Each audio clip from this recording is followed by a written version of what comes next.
In certain circumstances, people mistake me for being very negative, and yet I believe in the power of positive thinking and I practice it. I like to look on the bright side when possible. Just that my friends tell me that I comment on the negative a lot. For example, I'm in the mountains now, about to do a hike with a friend on Mount Baldy here in Los Angeles, and I just can't deny the fact that I know it's going to be miserable. Is it possible to be a negative optimist?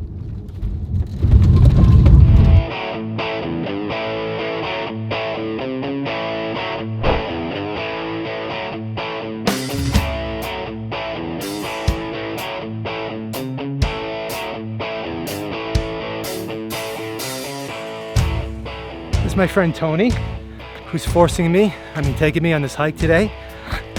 You've done this before, yeah? Yes, I have. It's a good one? It's great. About 12 miles.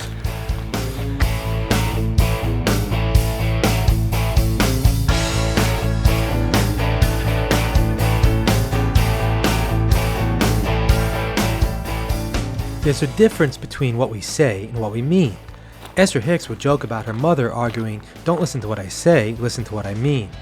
We may try to avoid speaking negatively, while at the same time actually thinking negative thoughts and actually meaning it in everything but our words, harboring deeper negativity that are expressed in our actions, emotions, and relationships. And the opposite is also possible, sounding negative on the outside while still being deeply optimistic. Awesome, huh? Yeah.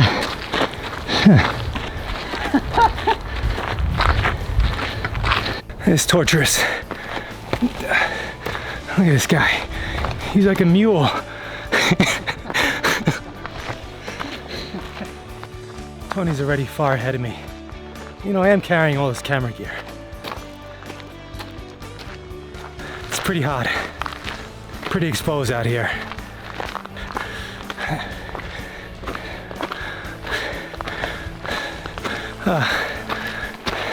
I'm hating this. It's a nice view though.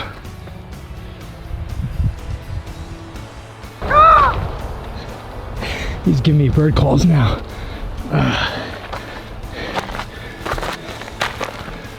How much further we got? Not much. Over that ridge. Why? Miserable.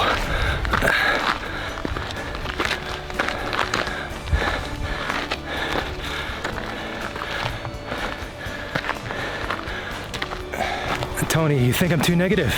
Always. Okay, I see how I can come across like that. Because, you know, I react to things in an unreserved and unfiltered way.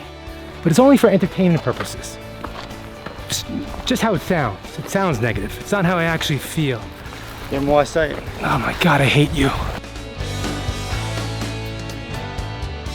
You see, there's a difference between sounding negative to others and a negative attitude or expectation that we feel ourselves. I'm complaining about this hike for fun, to liven things up, because I already have a low expectation of it. I just don't like strenuous hikes in the heat. But there's a deeper part of me that has an overall expectation that I'll still get something out of it, and that there'll still be parts that I enjoy. I mean, look at this view.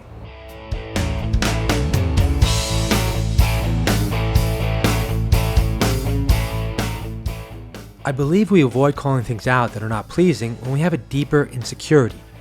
When we are truly secure in ourselves, we don't mind commenting on or complaining about things that are unwanted. We know the unwanted situation is only temporary, and we're optimistic about turning it around. We expect better things to come.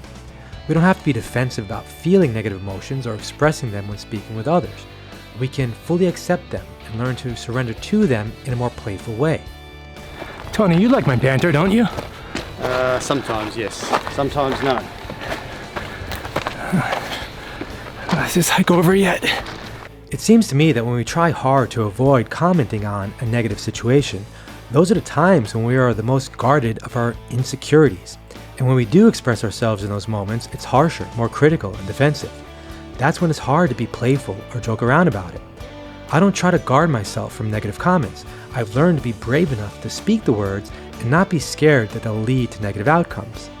And that's a real fear for those of us that believe in the law of attraction, and why we may want to avoid all negative thoughts. But we can't force our thoughts to be any different than the way they are in the heat of the moment. We may be able to pivot to more positive thoughts, but it's a gradual process. And in the meantime, if we can take a broader perspective beyond our egos and make light of a situation, that seems to be a more helpful approach. That was wonderful.